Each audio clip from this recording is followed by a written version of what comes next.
Umidpotet tal cañón. Lo, umidpotet.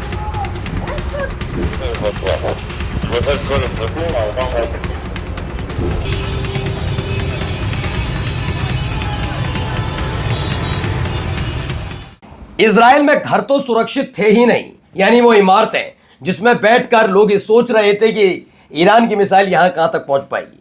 लेकिन जब air defence system खत्म हुआ, काम करना बंद किया, तो एक एक करके ईरान की मिसाइल सीधे इजराइल पहुंची। लेकिन आज आपको दिखाऊंगा बंकर तक हिट किया जा रहा है। बंकर में घुस गई ईरान की मिसाइल और हालात वहां कैसे बने। अब तक हम देख रहे हैं ईरान का जो ड्रोन है वो इजराइल पर अटैक कर रहा है, वो तो दिखाई रहे थे। अभी इराक में ताजा अटैक और उसके साथ साथ हुती लड़ाकों ने कैसा हमला किया वो दिखाते हैं। जिगजैग वाली जो, जी हाँ, कभी ऊपर कभी नीचे करके जो ईरान की मिसाइल जा रही है ना, वो पहुंच गई है हुती लड़ाकों के पास और हुती लड़ाकों ने बिना देर किए उसे दाग दिया इजराइल पर। और तो और एक और देश के साथ मोर्चा खोलने के लिए तैयार बैठ गया है ईरान। क्यों, वजह क्या है? क्योंकि अब तक 9 देशों को थर्रा रहा है लगातार पिछले 1 महीने से, और अब एक और देश से कह दिया है थोड़ा हद में, ये मत करना वरना फिर ये मत कहना कि हमने आप पर भी हमला कर दिया। कौन सा देश है दिखाता हूं। नमस्कार, मैं हूं प्रज्वल गौतम और आप देख रहे हैं the live TV. The live TV, सच सबसे आगे। सबसे पहले ये खबर देखिए, ये खबर निकल कर सामने आई, ये वीडियो देखिए।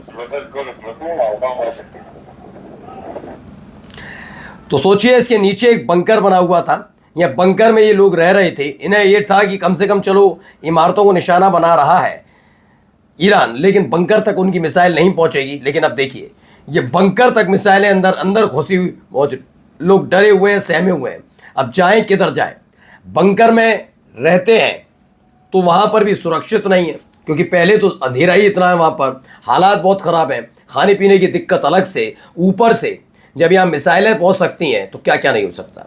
दूसरा, अगर इमारतों में रहते हैं, बाहर जाते हैं तो भी टारगेट बन सकते हैं। अब इधर उधर कहीं के नहीं रहे, ऊपर से अगर वो इजराइल छोड़कर जाना चाहते तो इजराइल छोड़कर जाने नहीं दिया जा रहा। अब एक और खबर निकल कर आई, पहले ये देखिए।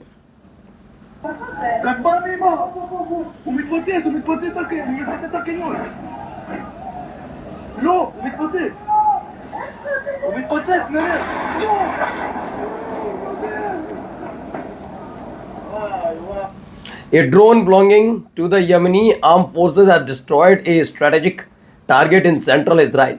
ये यमन का तरफ से, यानी हूती लड़ाकों की तरफ से दागा गया एक ड्रोन है जो सीधे सेंट्रल इजराइल पहुंचा और वहां पर जोरदार धमाके के साथ, आप देखिए हालात क्या हुए। हालात तो यहां भी खराब हुए। देखिए, एक सीधी स्ट्राइक है इधर उधर की नहीं। सुनिए क्या है, आवाज सुनिएगा।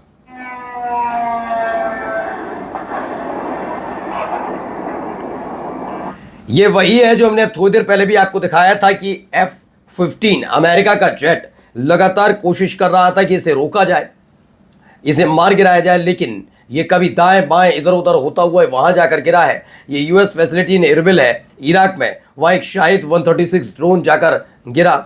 शायद is leading the charge against US interest in Iraq. Iraq में ये अमेरिका के इलाके वाले हिस्से में जाकर गिरा, ऐसा दावा किया जा रहा है। अब देखिए एक और खबर, ये खबर देखिए जरा। How did the Houthis manage to strike Israel from over 1,000 miles away? Well, they did it by deploying a mix of Iranian-engineered ballistic and semi-hypersonic missiles, utilizing a flight path known as a skip trajectory. But that brings up a massive question. How did these weapons bypass Israel's cutting-edge Iron Dome and Arrow defense networks? The secret is maneuverability. Unlike conventional ballistic missiles that follow a predictable arching curve, these newer weapons can actually zigzag mid-flight. तो इसमें बताया गया ये Houthi बलों ने Iran निर्मित मिसाइलों से इजराइल पर हमला किया। ये तेज रफ्तार जिगजैग तरीके से उड़ने वाली मिसाइल है, इजराइल के अरबों डॉलर के एयर डिफेंस सिस्टम को चकमा देते हुए अपने लक्ष्य पर पहुंचती हैं। सामान्य बैलिस्टिक मिसाइलों के अलग, ये उड़ान के दौरान दिशा बदल सकती है, जिसे रोकना लगभग असंभव हो जाता है। ये बताई गई है खबर के इस तरीके से काम कर रहे हैं, और ये ईरान की मिसाइलों की खासियत है ही। अब आइए अगली खबर। अमेरिका को एयरपोर्ट इस्तेमाल न करने दें, ईरान के बुल्गारिया को सख्त चेतावनी दी गई है।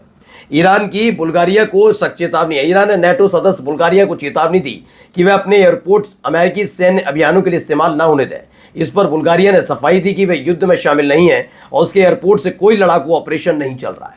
देखिए अलग अलग देश हैं, सब देख रहे हैं नेटो सदस्य देश तो, और चूंकि उनका ताल्लुकात भी अमेरिका से अच्छे हैं तो वो ये तो जानते हैं कि एकदम से ताल्लुकात नहीं टूटते हैं, लेकिन वो ये भी जानते हैं कि ईरान के गुस्से का वो सामना नहीं कर पाएंगे। इसलिए बड़े आराम से उनसे कहा कि भाई देख लो, अगर कल फिर आप पर हमला हो जाए तो दिक्कत में ना आना, फिर ये मत करें कि हमने कुछ कह दिया। वहीं पर देखिए खबर निकल कर आई, भड़के ट्रंप के पूर्व सलाहकार नेतन्याहू के बेटे को अमेरिका से भगाने की कहा, नेतन्याहू के बेटे को अमेरिका से भगाओ, ईरान में लड़ने भेजो, ये कहा जा रहा है।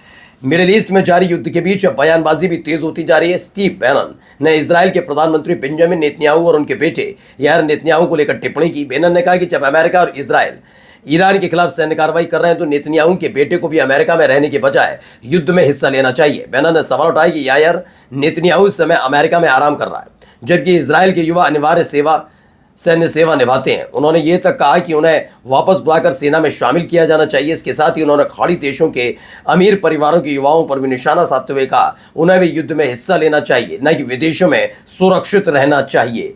तो खुल्लम खुल्ला ये कहा जा रहा भैया अब तो बुलाइए और करिए। वहीं ईरान ने अपना फिर तोपखाना सबके सामने रखा है कि देखो क्या क्या है मेरे पास सामग्री, जरा इस वीडियो को देखिए। तो उसमें एक के बाद एक कितने एक के बाद एक रखे हुए हैं ड्रोन। ये सारे ड्रोन रखे हुए वहां नजर आते हैं। ये पूरा का पूरा जखीरा आपके सामने। ये जखीरा किसका है? ये जखीरा ईरान का है। और ड्रोन कौन से हैं? शाहिद ड्रोन।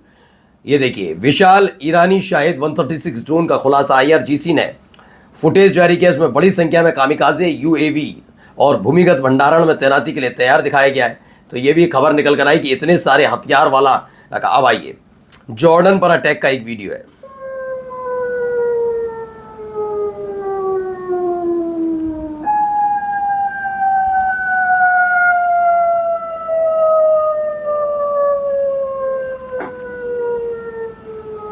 ये देखिए उसके ठीक पीछे भी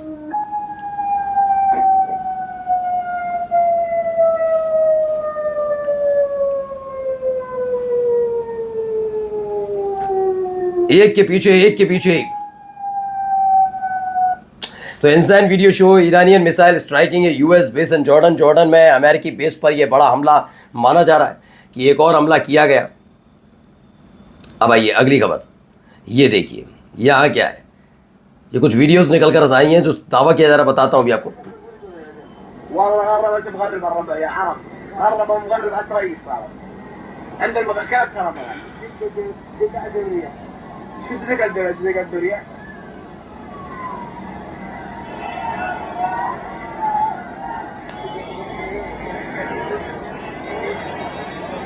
वहीं दूसरी तस्वीर भी निकल कर सामने आई। देखिए भारी तादाद में लोग।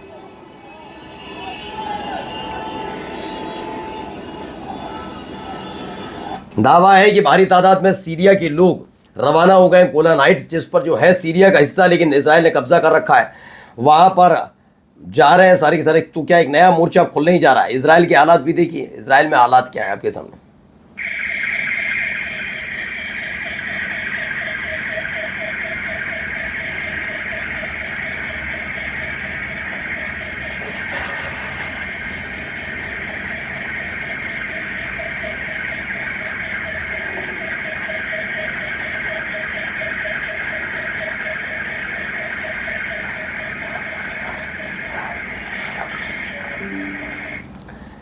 तो निकल के आया कि इजराइल के किरियत शिमोना से इस विध्वंस की तस्वीरें निकली। कमर्शियल कॉम्प्लेक्स में गिरा म्यूनिशन, KFC सहित कई दुकानें टूट गई, बर्बादी हो गई। टूट क्या गई। और देखिए एक हमला ईरान पर भी हुआ। उस ईरान पर हुए हमले की वीडियो देखिए।